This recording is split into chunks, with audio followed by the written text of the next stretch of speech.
558 નો અર્થ કરું છું. સંસ્કૃતનો શ્લોક છે.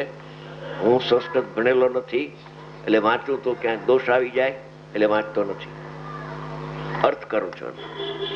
જ્ઞાન અર્થ વિકલ્પાત્મક હોય છે. ત્રણેય કાળ જ્ઞાન અર્થ વિકલ્પાત્મક હોય છે. અર્થાત જ્ઞાન સ્વ પર પદાર્થને વિષય કરે છે એટલે પ્રતિભાસ થાય છે. બેનો પ્રતિભાસ થાય છે જ્ઞાનમાં.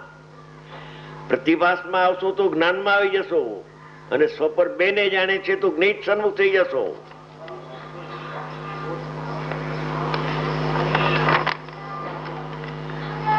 સ્વપર પ્રકાશકમાં દોષ ઉત્પન્ન થશે.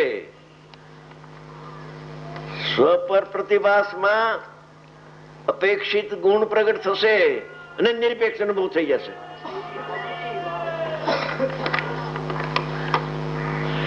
અસાધારણ વાત છે. બે આગમનું વચન છે. સ્વપર પ્રકાશક પણ આગમમાં છે અને સ્વપરનો પ્રતિભાસ પણ આગમમાં છે. જેનાગમમાં છે. પ્રવર્તન સારમાં બહુ ઠેકાણે છે એની વાત. 124 ખાસ છે. જ્ઞાન અર્થ વિકલ્પાત્મક હોય છે. તેથી જ્ઞાન સ્વપરને વિષય કરે છે. જ્ઞાન સામાન્યની અપેક્ષાએ જ્ઞાન એક જ છે. સામાન્યની અપેક્ષાએ કોઈ જ્ઞાનના ભેદ નથી. જ્ઞાન જ્ઞાન જ્ઞાન જાણવું જાણવું જાણવું જાણવું જાણવું બસ. કોને જાણવું ને કોને ન જાણવું એ વિવક્ષા નહીં.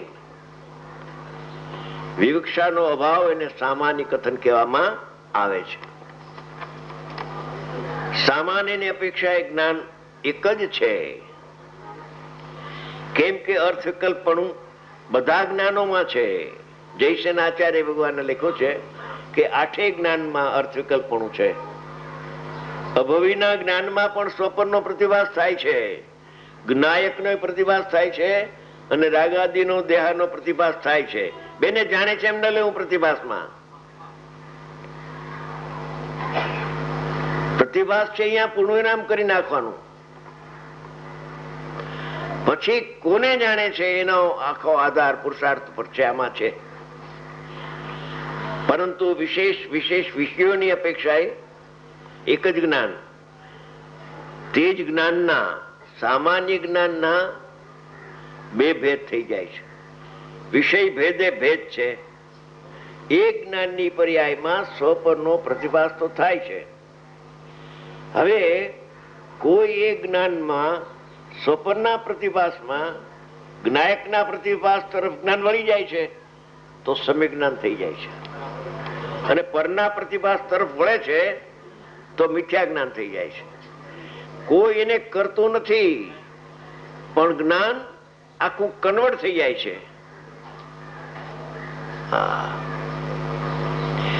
કાં તો જ્ઞાનનું જ્ઞાનત્વ પ્રગટ થાય અને કાં જ્ઞાનનું અજ્ઞાન પ્રગટ થાય. એ પોતાના પુરુષાર્થની વાત છે. હું પરને જાણું છું, પરને જાણું છું, પરને જાણું છું, સ્વપરને જાણું. પરને જાણું છું એ તો ભ્રાંતિ છે, પણ સ્વપરને જાણવું એ તો વ્યવહાર છે. માટે ભ્રાંતિ તો મારે કરવી નથી. તો એમાં એકાંતો દોષ આવે. હોશિયાર બહુ છે, દાપણ બહુ કરે છે, હોશિયારીથી વાત કરે. એકલા પરને જાણે એ તો ભ્રાંતિ છે. એવું તો છે નહીં. જેના ગમમાં સ્વપરને જાણે એ બરાબર. બેને જાણે. બેને જાણે કે બેનો પ્રતિભાસ થાય છે. મોટો તફાવત છે. પૂર્વ પશ્ચિમ જેટલો તફાવત છે. અસાધારણ વાત છે. વિચારવા જેવી છે. વિચાર વળીએ નક્કી થઈ શકે છે. આગમનો આધાર લ્યો, આત્માનો આધાર લ્યો, પ્રયોગ કરો.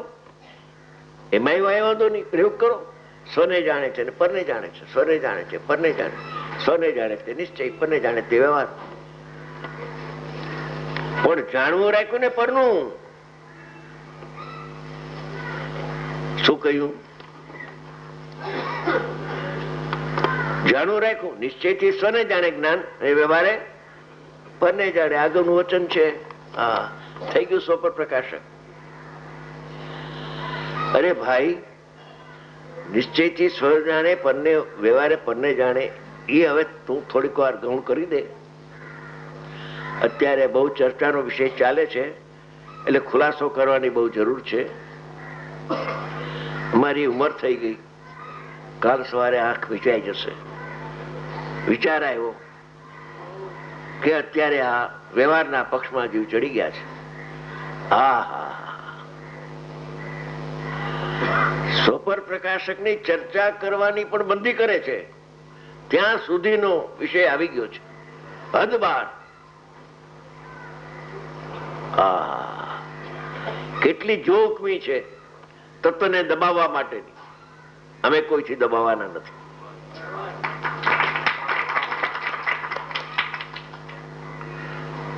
ગુરુદેવે અનેક વખત બોલે છે, ટેપમાં સાંભળ્યું બધાએ, કે તને જો સત લાગ્યું હોય, પ્રાપ્ત થયું હોય, તો તું સતને ખુલ્લું કરજે. સમાજમાં વિઘટન થાય, સમાજમાં ખળભળાટ થાય,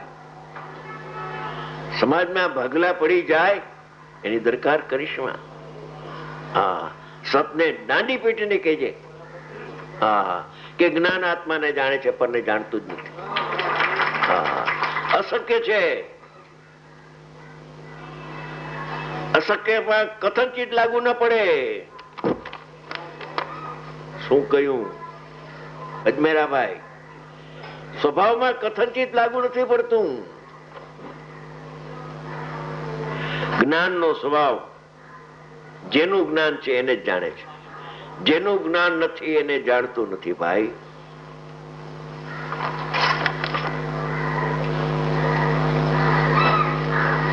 કેટલી મિનિટ રહી? 15 મિનિટ. હા, છે. જે જેનું હોય તે જ હોય. આત્માનું જ્ઞાન હોવાથી શબ્દ વાપર્યો છે યુગલજી સાહેબ. આત્મા ક્યાં જ્ઞાન થવાથી ऐसा शब्द नहीं लिखा है आचार्य भगवान. क्या लिखा है? आत्माનું જ્ઞાન હોવાથી. આ બધાની વાત છે, આ જ્ઞાનીની કે કેવડીની વાત નથી. એ તો જ્ઞાનીની હોય. અરે બધાને માટે વાત કરે છે. આત્માનું જ્ઞાન હોવાથી, જ્ઞાન તે આત્મા છે. આત્માનું જ્ઞાન હોવાથી જ્ઞાન તે આત્મા જ છે. જ્ઞાન ને આત્મા જ્ઞેય અપેક્ષાએ જુદા નથી. ધ્યેય અપેક્ષાએ ભલે જુદા હોય, પણ જ્ઞેય અપેક્ષા એક સત્તા છે.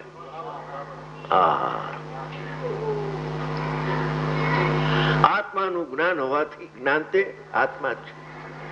રાગનું જ્ઞાન હોવાથી, અરે રાગનું જ્ઞાન થાય જ નહીં, પછી કે એજન્ડા ઉપર છે જ નહીં. કોઈ જીવને અત્યાર સુધી રાગનું જ્ઞાન થયું નથી. કોઈ જીવને અત્યાર સુધી મોટરનું જ્ઞાન થયું? મોટરનું જ્ઞાન ન થાય. મોટરનું જ્ઞાન થાય તો જ્ઞાન મોટર હોય, જડ થઈ જાય જ્ઞાન. પણ વ્યવહારના પક્ષવાળાને શું મોટર નથી જણાતી? કોણ જાણે છે મોટરને? ઇન્દ્રિય જ્ઞાન જાણે છે. સાધક કી છે, સાધકની દશામાં આવ્યા પછી કે છે કે તને જાણનારો બતાવું છું. હવે તો હું એને પરને જાણું છું, છોડી દે. એ આવશે ગાથા, લઈ લેશું આપણે. એ ગાથા રાખી છે કલકત્તા માટે. કે કોઈ જીવને પરનું જ્ઞાન થાય જ નહીં, અશક્ય છે. કે પરનું પૂતગલનું જ્ઞાન હોય તો જ્ઞાન પૂતગલ જ હોય. રાગનું જ્ઞાન થાય તો જ્ઞાન પૂતગલ રાગ જ હોય. એમ તો છે નહીં. જ્ઞાન આત્માનું હોવાથી જ્ઞાન તે આત્મા છે. જ્ઞાન આત્માને પ્રસિદ્ધ કરે છે. લક્ષણ લક્ષને પ્રસિદ્ધ કરે છે. આ રાગ મારાથી ભિન્ન છે એ જ્ઞાન પ્રસિદ્ધ નથી કરતું. એ અસ્થિમાં આવ્યો એટલે લોકાલોકની મારામાં નાસ્તિ છે. ઓટોમેટિક આવી ગયું કે પરસન્મુખ થઈને તો પરનું જ્ઞાન જાણવું ને. અમારા એક ભાઈ બેઠા છે, એને પ્રશ્ન કર્યો કે એ આત્માથી ભિન્ન છે, એમ ભિન્નપણે તો એને જાણવું કે નહીં?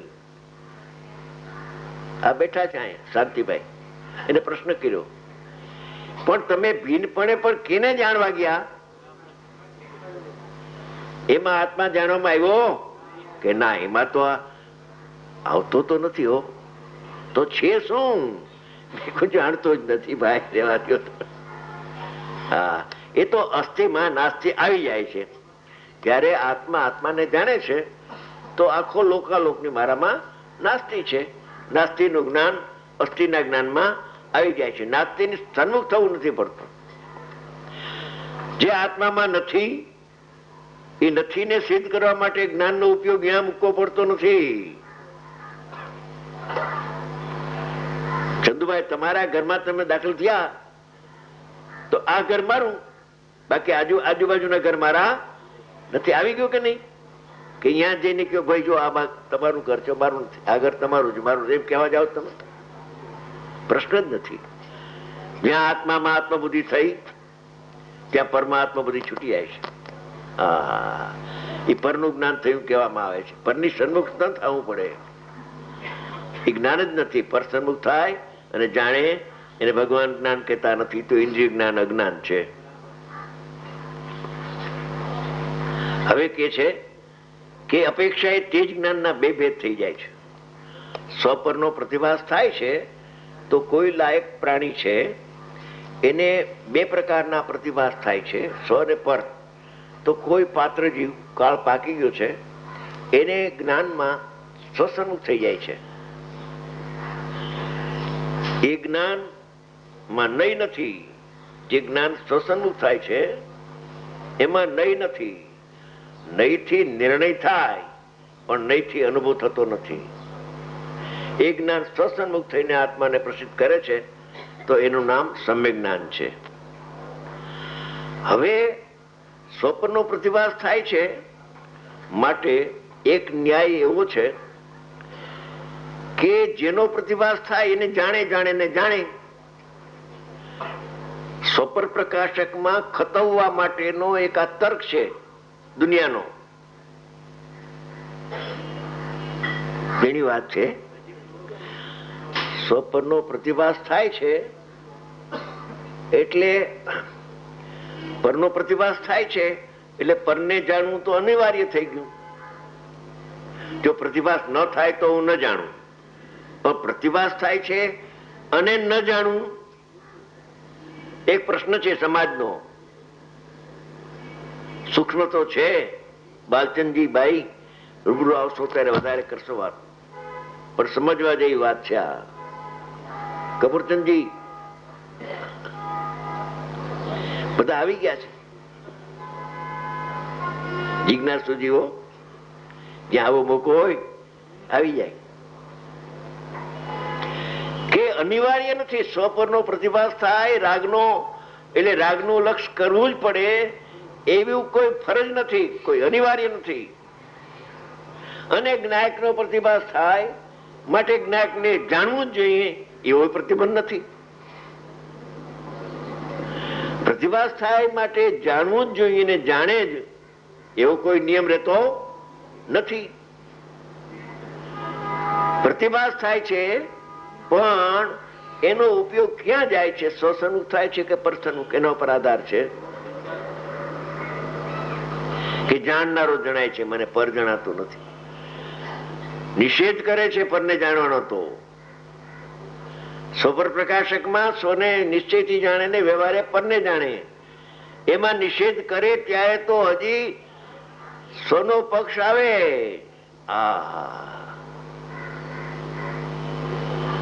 સ્વપ્રકાશક જ્ઞાન છે. નિશ્ચયથી સ્વપ્રકાશક જ છે. વ્યવહારે સ્વપર પ્રકાશક કહેવાય, કોઈ વાંધો નથી. અમને વાંધો નથી, અમે કહીએ છીએ વ્યવહારે સ્વપર પ્રકાશક છે. પણ સાધ્યની સીધી શેમાં છે?